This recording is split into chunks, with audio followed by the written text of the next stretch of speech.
Let me ask you a question. Have you ever wondered what sets the top Amazon sellers among the rest? So the answer lies simply in understanding the sales rank, and this is the most powerful thing you need to do if you wanted to be successful on Amazon FBA. So my goal in this video is to help you understand what the sales rank is, share my experience and lessons I've learned along the way, so that way you can be more successful. And I definitely had my fair share of struggles when I first started doing product research, and it wasn't until I fully understood the benefits of using the sales rank to my advantage. And since 2021, I was able to sell over $2 million in total sales. So make sure you stick around all the way to the end because I have some practical tips I wanted to share. So let's get started. Sales Rank 101. What exactly is BSR, or also known as bestseller rank? So think of a classroom. Every student has a rank, right? So the lower the number, the better that students rank in the class. And Amazon FBA's BSR, or known as bestseller rank, works exactly the same thing for products. So they all get a rank like every student, and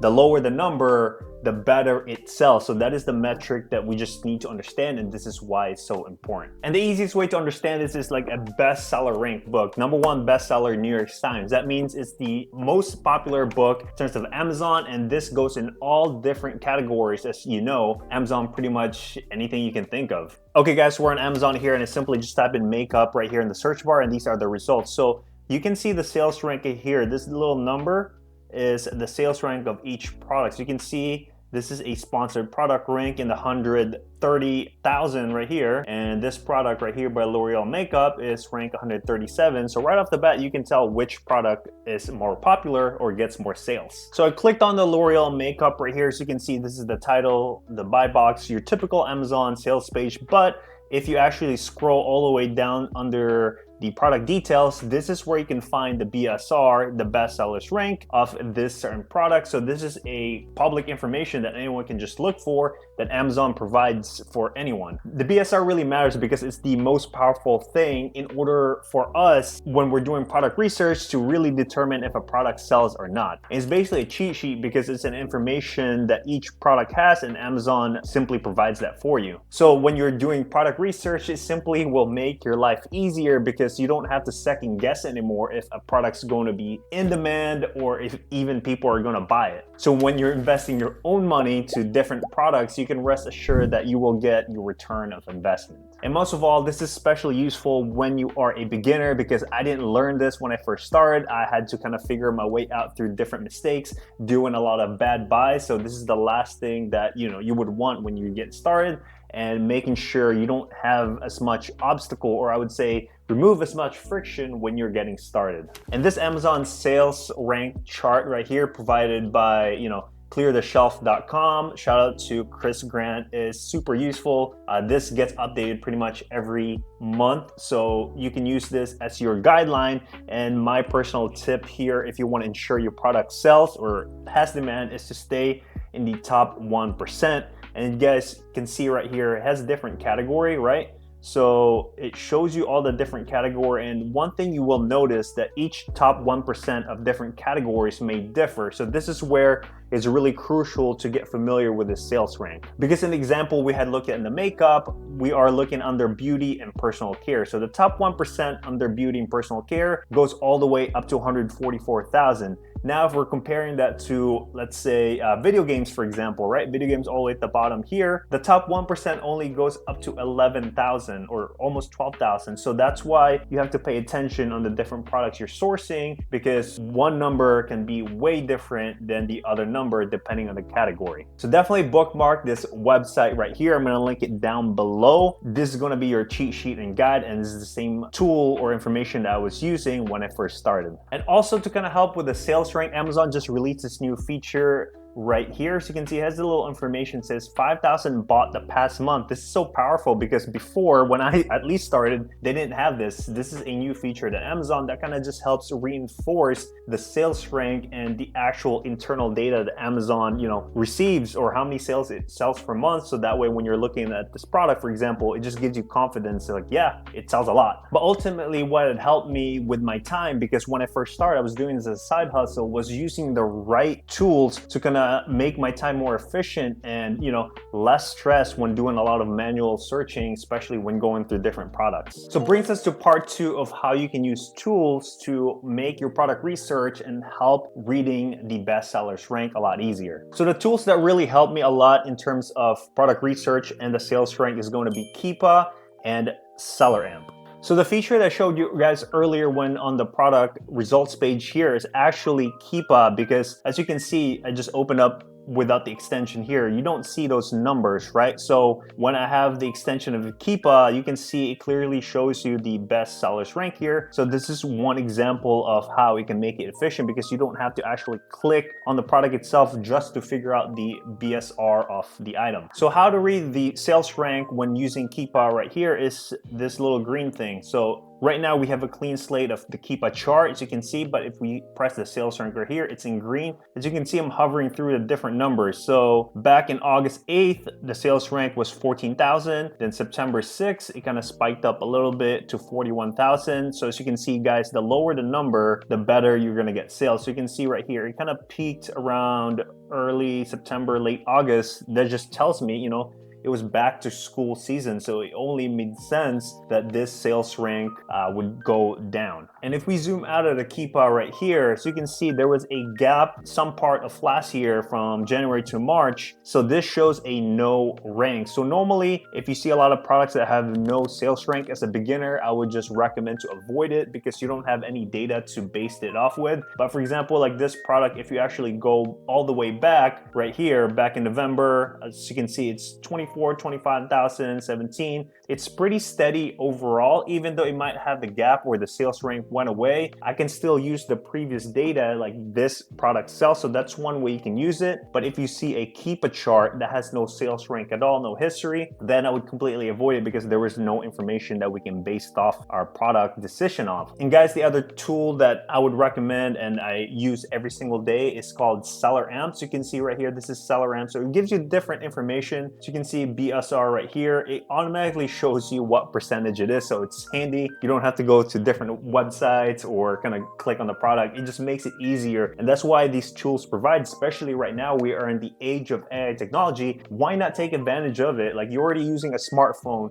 so these different tools, it just makes a lot easier, especially if you're just new or doing it as a side hustle. Your time is so important that these tools just makes it so much efficient when you're doing product research. It even shows you how many times it sells per month, because not all product will show it. Like on the L'Oreal product example earlier, like this one doesn't show anything. So now you can get the sales rank, how many times it sells per month. It even shows you the different competitions here on the listing. So you can see right here, BC Goods Unlimited is selling it right now for $119, and different products out here. And most importantly, you can get the sales rank average from the past 30 days, 90 days, or 180 days. So you can see it's pretty steady on the top percent here in terms of that. And that's how we can actually use the data with Keepa itself and putting 2 and 2 together to make the best decision of investing our money before buying these products. Okay guys, here's an example of how using a BSR to determine, especially if a product is not a bestseller, right? So we are looking at a sports marketing college textbooks. This is the niche when I first started selling. The reason for this is what we call a seasonal item, because think of it, it's a college textbooks. When do students go back